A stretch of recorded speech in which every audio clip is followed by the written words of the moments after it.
As it's my absolute privilege to have Ivor Swartz with us today. Ivor has just published a book, his first book. And as they say, when the first book is very good, hopefully not the last book. So Ivor, thank you for joining us. This is an interview for anyone who's interested in your book. And it's on the Andrew Murray YouTube channel. But thank you for your time and congratulations. I think I have to start by just congratulating you on writing this book and sharing your story with the world in this way. So congratulations. Oh, thank you. Thank you so much, Rudi. I really appreciate it. Thank you for your friendship and the many conversations we've had about the book, about stories, about South Africa, and just the brotherly love that we share. I really appreciate it. No. Ivor, so let's get to the book. So just for the viewers, I would like to just say that the book is in Afrikaans and we'll be switching between Afrikaans and English for the purpose of this discussion. So die titel van die boek is daar soos die voorblad. Die titel van die boek is Die Verlore Seun van die Gaatjie. Ivor Swartz, Lux Verbi is die uitgewers en dis by al die groot boekhandels beskikbaar. Exclusive books, bargain books, Take a Lot, Loot. You can order it anywhere. It's also on Amazon, so it's easy to get it that way as well. So that's where you can find it. I would like to start by just making a remark about how I read this book. So I don't think I'm the world's most avid reader, but I'm a very keen reader, and I really love reading good books. And often when you pick up a book, one of the reviewers or somebody would say, I couldn't put it down. So in my case, I got it on a Thursday, and after lunch on that same day, I got it sort of 10-ish in the morning, and after lunch on that same day, I stood in the kitchen and I was making coffee, and I was standing here with the coffee, the mocha pot here on the stove top, and I was reading, and one of my children came and said, "But why are you doing two things at once?" And I said to them, I cannot put the book down. So that was my experience, and thank you for that.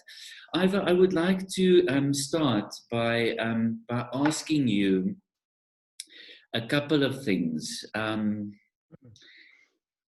The first thing I'm interested in is, there are so many themes in this book. So perhaps you must just tell the viewers what they will find when they pick up this book and read it, and then we can go into some of the themes in the book. Yeah.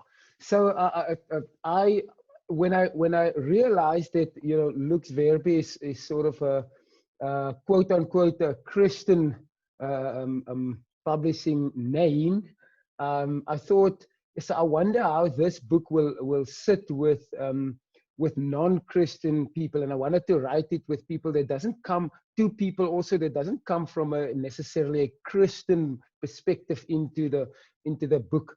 And so I said to myself, this is not a Christian book, because hope doesn't have a genre. Hope doesn't distinguish between Christian and non-Christian, and hope it stands by itself. And so the first thing that I want people to get is to realize there's a lot of hope, regardless of your story, regardless of the overarching narrative, regardless of the realities that we see. There's still a lot of hope. So that's the first thing that I want people to get out of the book, and that I wrote it with that purpose. And then thankfulness, gratitude is a major golden thread that runs through the book up until the last page. In fact, ek skryf iets kort oor dankbaarheid in die laaste paragraafie in die boek. So hope and gratitude is probably the biggest themes for me in the book. Ivor, ek gaan lees hierso op bladsy 21 in die middel. Ja, ek gaan net toevallig is hierdie woord dankbaarheid staan nou daar. So Nee. en ons het hierdie nie genuine, ons het hierdie nie voor die tyd afgespreek nie. Ja. Ek gaan sommer net skryf begin daar waar jy sê ek is dankbaar vir elke druppel en vir elke sent en vir elke gebed. Dis 'n tevredenheid wat nooit daar was nie of wat deur jare se pyn en selfvernietiging toegesmeer is. Die stories in hierdie boek is soms onaanvaarbaar pynlik. Dis rou, eerlik en 'n klein venster op 'n wêreld wat vir my gekies en gegee is, maar wat ek self aangeneem en selfs verder gevat het as wat bestem was. Moenie jammer vir my terwyl jy die bladsye lees nie. Sê eerder vir God dankie vir sy genade oor my, dat ek aan die kant van die lewendes uitgekom het en die stories het om te vertel van die God wat op reis gaan om verlore kinders weer by die huis te kry. Ek weet ek moenie heeltyd nou sê oor wat ek dink oor wat ek lees nie. Nee, asseblief, asseblief. Maar ek moet vir sê ek het genuine. Kyk, en mense wat my goed ken weet, ek huil by die opening van 'n nuwe Pick n Pay. Maar jou boek het my gedaan gehuil. En nie oor sadness nie, maar oor die mooi en oor goed soos hierdie wat jy hier skryf. So, maar ek wil jou vra oor hierdie wat jy sê, moenie jammer voel vir my terwyl jy lees nie. Sê bietjie iets daaroor. Yeah, the thing about reading something like that, people could their initial response would be, Shane, I'm so sorry for your loss. I'm so sorry for what you went through. But our default aren't necessarily, wow, I'm thanking God that you came out of that and you are alive and you live to tell these hopeful stories. So our default is always, I'm so sorry. But our default should be, yes, there's a mighty God behind all of this. And if he could be behind such a terrible story that starts out so ridiculously crazy, devastating, and yet there's this man who's telling these stories and he lives with hope, then surely in whatever I find devastation and destruction, there's the possibility of hope. So I want people to respond instead of sorry, to respond with thankfulness. Yeah, I mean, if that's one thing that I really think people must learn is, to not feel that we don't help each other if we feel sorry for each other. It doesn't help. It doesn't. Anyway, Ivor, I think you've just touched on this theme of victimhood in your remarks just now as well. Yeah. And I want you to please say something about that. I mean, you also quote Dr. Edith Eger, who wrote The Choice, which I think also is one of the most important books of the last 10 or 20 years, and perhaps of all time. But please say something about victimhood, anything you'd like to share. That's also written in the book, because it's a strong component in the book. It's a strong theme. But anything you'd like to share about victimhood in general, perhaps. Yeah. I think people, when we own our stories and our brokenness, that is not victimhood. Owning your story, owning your brokenness. So it does happen to me, and it sucked, and I would have had it any other way but this, right? So that's not victimhood. So that is owning your story. Victimhood is using your story as an first off as an excuse. Now that lands on different places, but using your story as an excuse, and I often, I don't know if I quote it in the book as well, but I often say, when I talk to young people, you can either use your story as a crutch, right? So that's as a crook. That is waar die victimhood inkom. But when you use your story as the vehicle, because you can't change what happened to you. Victimhood is living in what happened to you and you want to change that. But you can't change what happened to you. So using your story as a vehicle says, this happened to me, I might as well let it spin off into other people's lives and bring hope and restoration and reconciliation to to them. So when we play the victim of our stories, we then create entitlement in our stories. And when we create entitlement in our stories, we will see other people who advance, who grow, who put in the work, who want to reconcile. We then see them as the enemy. So, yeah. Sure. Miskien moet ons net 'n paar tree teruggee ook en net sê wat is hierdie? So ek wil jy moet asseblief vertel wat hou ek hier vas? Want dit is nie weet ek bedoel mense wat vir die eerste keer 'n boek ontmoet weet nie noodwendig wat daar binne staan nie. Maar dit is nie fiksie nie. Kom ons begin daar. Maar wat hou mense vas as hierdie optel?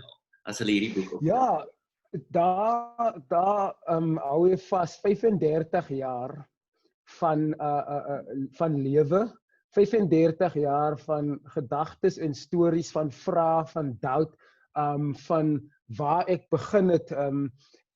Ons het nou die dag weer na die statistieke gekyk van hoeveel kinders in Suid-Afrika word sonder 'n pa groot. So daai wat jy daar vashou is waar die storie van sonder 'n pa groot word begin. En as jy ooit getwyfel het, if you've ever doubted the reality that fatherlessness creates a lot of I don't know if I said it in the book, but fatherlessness is a ticking time bomb in our culture, right? It's something that eventually it will explode, and that's what happened. That's wat jy daar vashou is. Die begin van sonder 'n pa groot word, en dit was 'n tikkende tydbom, en dit het net explode, en die nagevolge van dit was devastating vir klomp mense. Sure. Okay, maar nou moet asseblief jy moet nou asseblief iets sê oor presies oor paas, oor mans, want dis jy weet jou boek kom op 'n tyd waar daar soveel gesprek is oor masculinity, sort of, Ori masculinity, let's call it what it's called, toxic masculinity. Sê bietjie iets, nie noodwendig enigiets, maar nie noodwendig uit die tyd nie, maar iets oor dit. Ek bedoel, wat is in jou hart as dit kom by man wees en pa wees en daai goed? And in many instances, and many Christian circles that I've been in, because I grew up without a father, I was made sort of feel guilty that I have missed out on something that only a father can give, and now I have to run around looking for that. A lot of men, a lot of kids grow up in a house with only a mother that provide that what's lacking from a father in the form of a mother or a grandmother.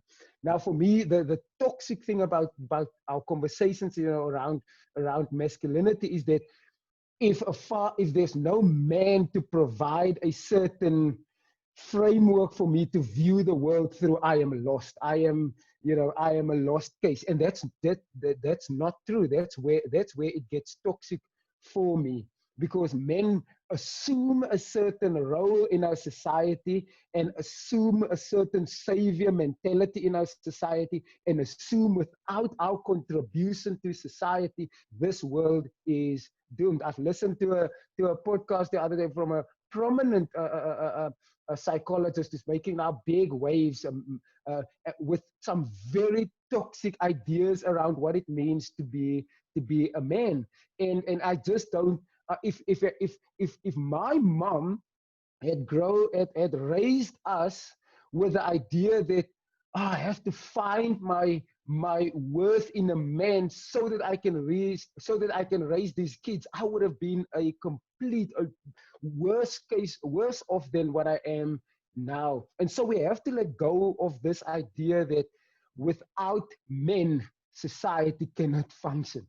Right? Because in many townships, in many homes, the structure of community functions without without that toxic idea of an abusive male authority. And that's why I could never reconcile. I could not for the life of me reconcile calling God Abba, calling God Father, when the only idea of father was my brother who abused us, right? I could never. I couldn't use the words our father. For years in my Christian journey, the words our father, I could not. The only reference for what God was like, if you had to give him a human form, was mother. It's our mother. It's my mother. It's she sacrificed. She gave her all. And so if we don't let go of this idea that society desperately need men, because without it, it wouldn't function, we are lost. The gender-based violence would have no end if we uphold men as a savior in our society.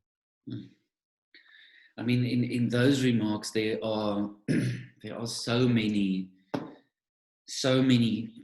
components. There are so many things that that are crucial. What do you think? What do you think a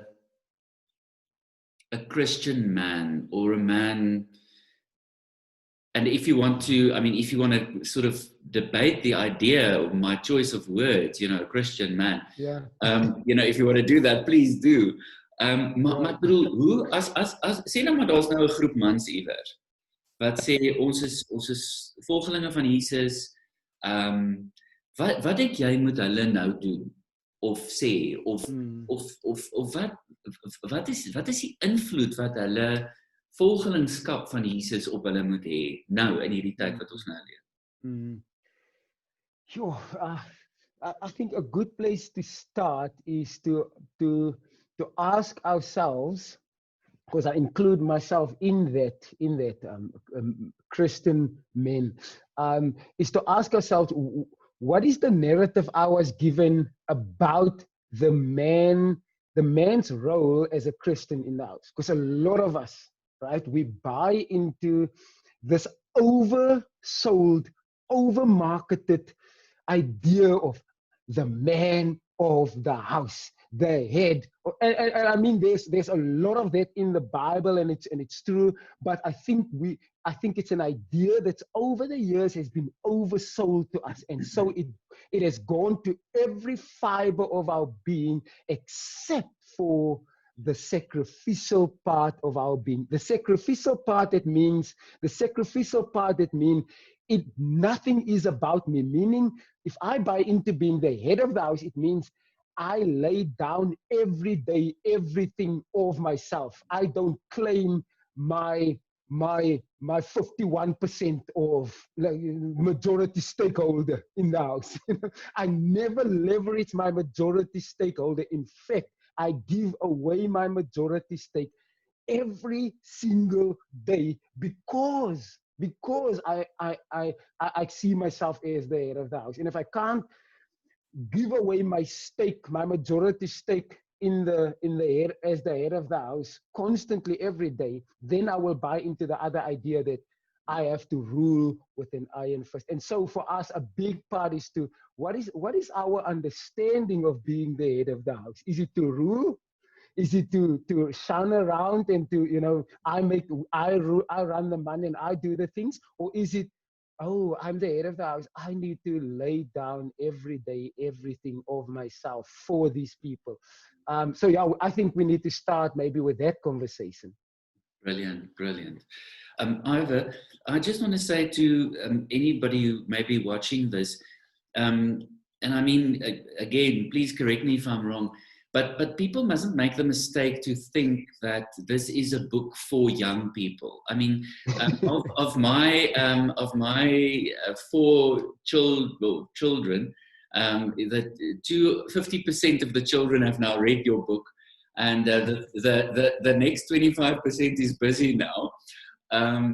So it really appealed very deeply to them. I mean, it resonated so well with them in terms of your theological reflection, because that's what the book is. I mean, you said it's your first 35 years, but your writing style in this book, at least, and we'll be watching out for the next books to come. But in this book, you sort of constantly reflect on what has just happened or what happened way back then, and it's beautiful. And I think that's where the resonance is for many readers. But I want to say, and I mean, this is a brutal sales pitch. I mean, it's undiluted sales pitch from me to say that Shameless marketing. Yeah, absolutely. Parents must read this. Pa's moet hierdie boek lees. Ma's moet dit lees. Oma's moet dit lees. Opa's moet dit lees. Because it is, I don't even know how to motivate it strongly enough. But for those reasons that you say, it is absolutely amazing.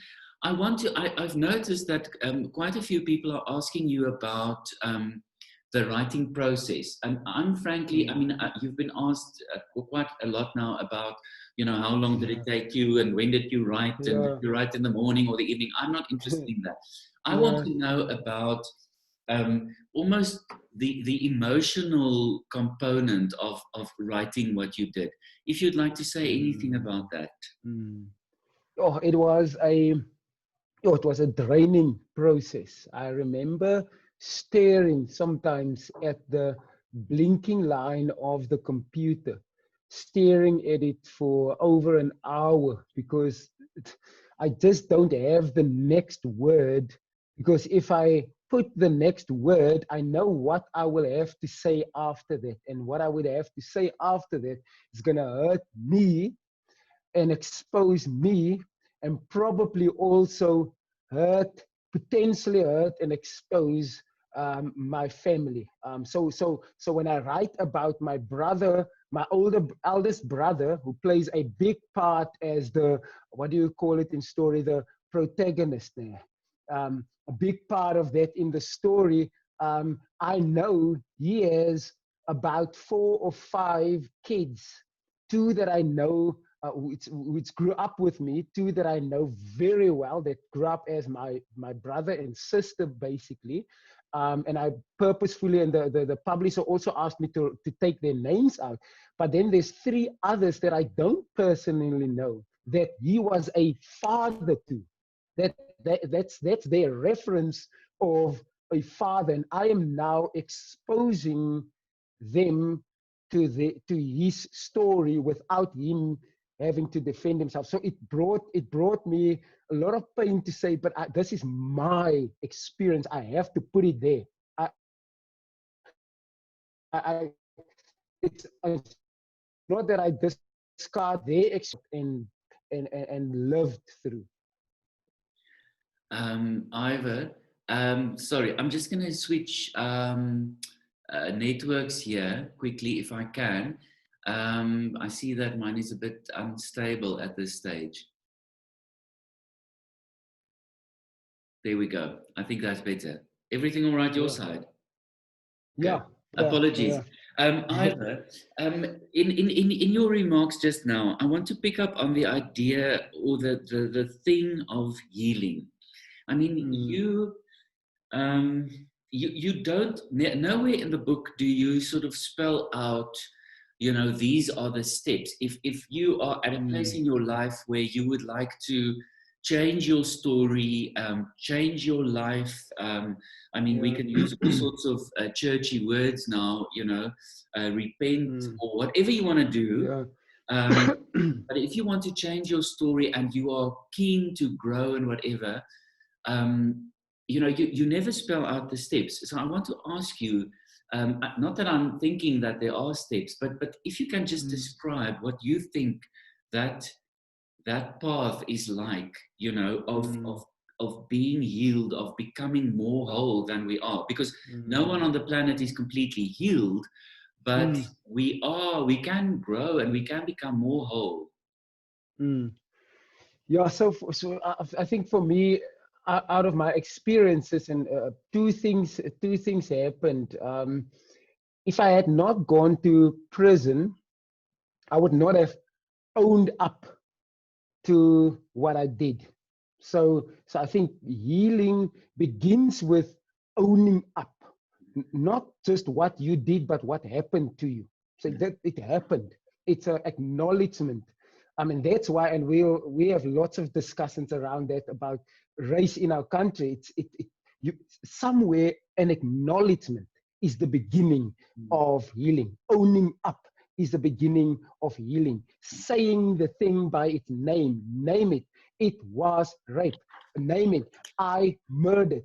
Give you the more vague you keep it, the less healing there will be. The more specific you keep it, the more healing there will be. So for me, I had to acknowledge this happened and this I did, and I am owning up to it.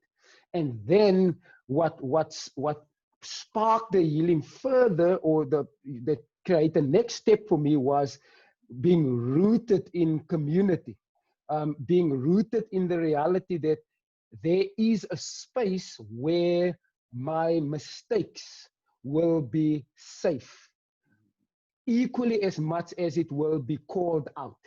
Because for a lot of people, they want a space where their mistakes are safe, or where their brokenness is safe, but not a space where their brokenness is prod and poked at and said, listen, but you bypass the process here. You putting a plaster onto something where there needs to, the wound needs to open. So you need a community where your brokenness is safe, but also where it can be called out for what it is. So acknowledgement and community for me. Then the rest, it's touch and go. I don't have the rest, but that's where the two major parts for me was. And I mean, it's an ongoing process. Of course. But that is really profound, and it's applicable to so many other situations, as you've just sort of spelled out and implied.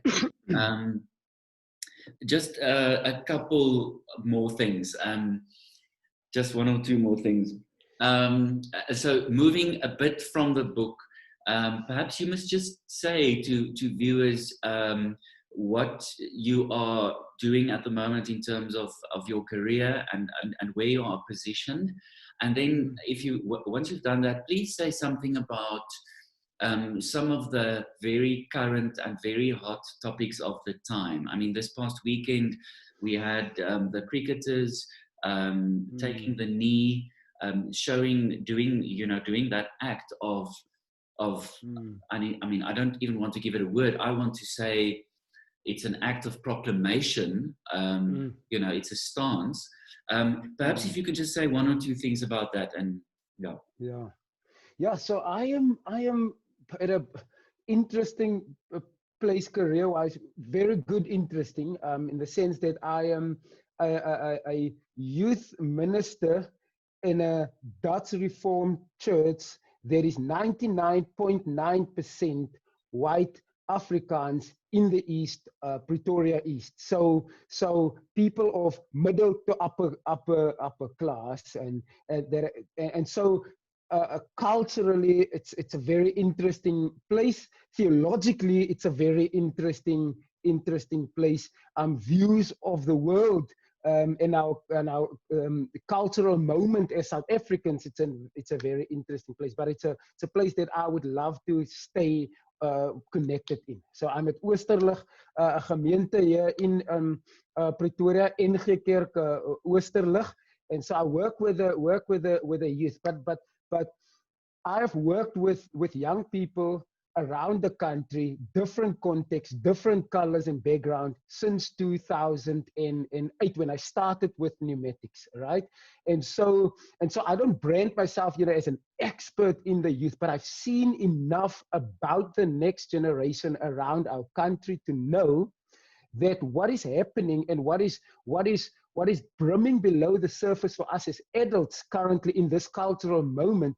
The youth is so ready to engage with the Black Lives Matter conversation, with the race conversation in South Africa. And we can take the label of Black Lives Matter out of South Africa, but we will still sit with the reality of that there's a disconnect in the conversation. And I've experienced it all over, that the youth is ready to have these conversations that the adults avoid, or that we've been taught to skillfully avoid. And I think that's where a big part of the hot topic in our South African context is we have been trained to skillfully avoid the burning issues.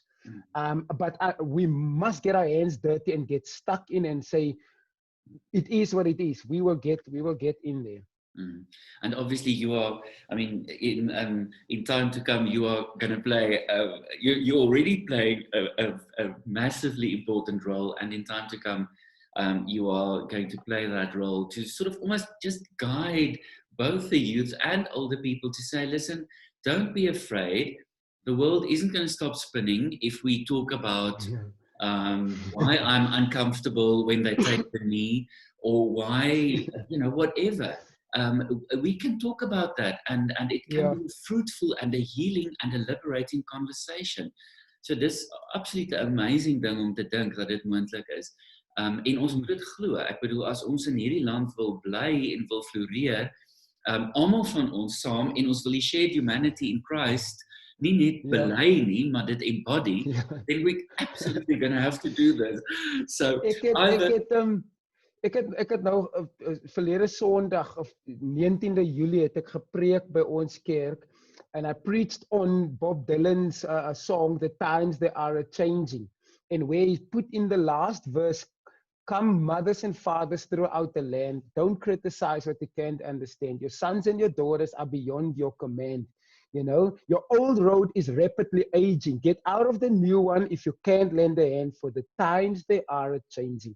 And I said, we need to give the next generation language for how to follow Jesus in this cultural moment, or else their Christianity will be as comfortable as yours are now, and you will forever wonder, but why aren't we moving forward? It's because you have kept their Christianity as comfortable as yours, and we need to get out of our old road is rapidly aging, so we must get rid of that old road because the times they are changing. I just wanted to put that out there. Sure. I want to shout at the top of my voice, Amen. Ivor, thank you so much for your time, for your absolutely infectious energy, for your wisdom. I count myself very, very lucky to be able to call you a friend and a brother. Thank you for starting this conversation that way. Thank you for your generosity of spirit, your grace. I really value you as a friend, and may God bless you abundantly, bless us all abundantly as we at least try to do the good work. And thank you so much for your time and for everything. Cheers. Thanks, Rudi. Bless you, my friend. Bye-bye. Bye. Okay, kom ons stop